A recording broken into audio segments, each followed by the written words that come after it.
13th. Bodhisattva treasure blossom. Blossom is the essence, and treasure blossom is the essence of treasures. Represents what? Represents Amitabha's wish. See. The great vows made by all the Buddhas and Bodhisattvas are the vows of Amitabha Buddha, the most brilliant and the most elite.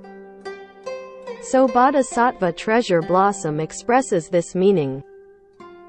That is to say, if you have true faith and earnest vows, and sincerely recite the Buddha's name, you will definitely enter the ocean of Amitabha vows. Treasure blossom here represents entering the sea of Amitabha vows. When you achieve Dzogchen, the Bodhisattva is here. Isn't it a prophecy for all of us? The prophecy to be reborn as a Buddha, no matter whether it is Sutra or esoteric Buddhism, including all prophecies, do not have this special excellence. In the following scriptures, it must be clearly told to us. The 14th. Bodhisattva middle way abiding, Bodhisattva restrained conduct, and Bodhisattva liberation, these three bodhisattvas. Let's go back again. You wish to be reborn in the Western paradise, and participate in Amitabha's Dharma assembly. Amitabha Wish C is Amitabha's Dharma assembly and Amitabha's club. We also understand these principles, master the outline, how to practice. That's right, but we haven't left the human body yet, and our bodies are still in this world. How do we live in this world? How to work? How do you deal with people? It is very, very important to correspond to and not violate the theoretical realm of the scriptures. In other words, we have not gone to the Western paradise now, and we have to live a life similar to the good people in the Western paradise, in order to be compatible. Therefore, the Buddha here uses the middle way abiding bodhisattva to represent the Dharma.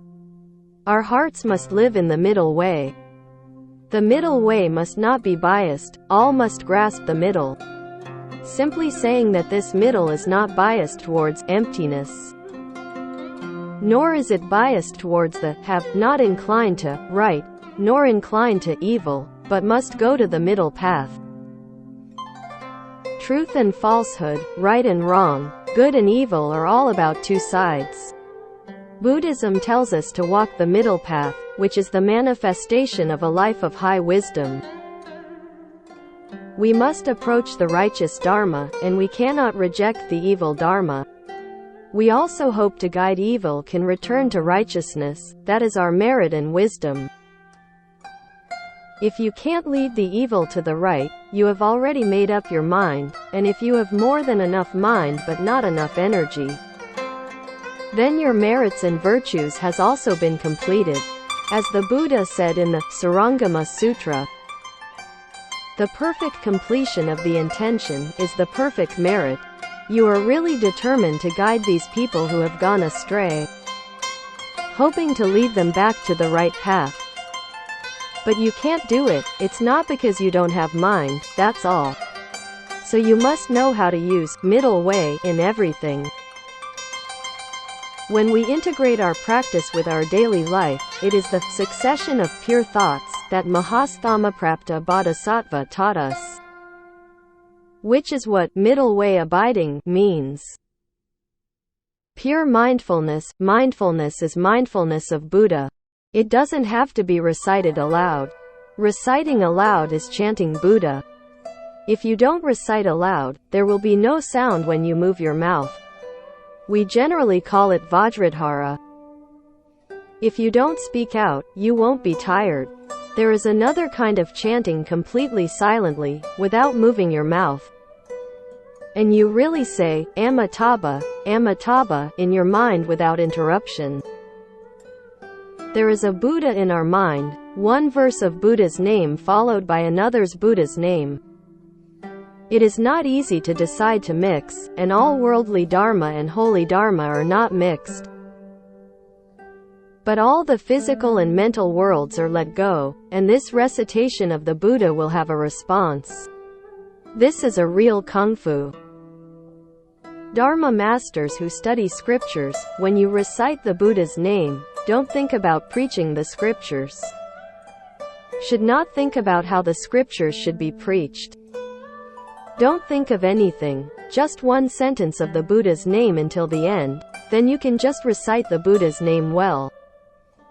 After reciting the Buddha's name, you will have an induction, you will be blessed by Buddha's power, and you will open your wisdom.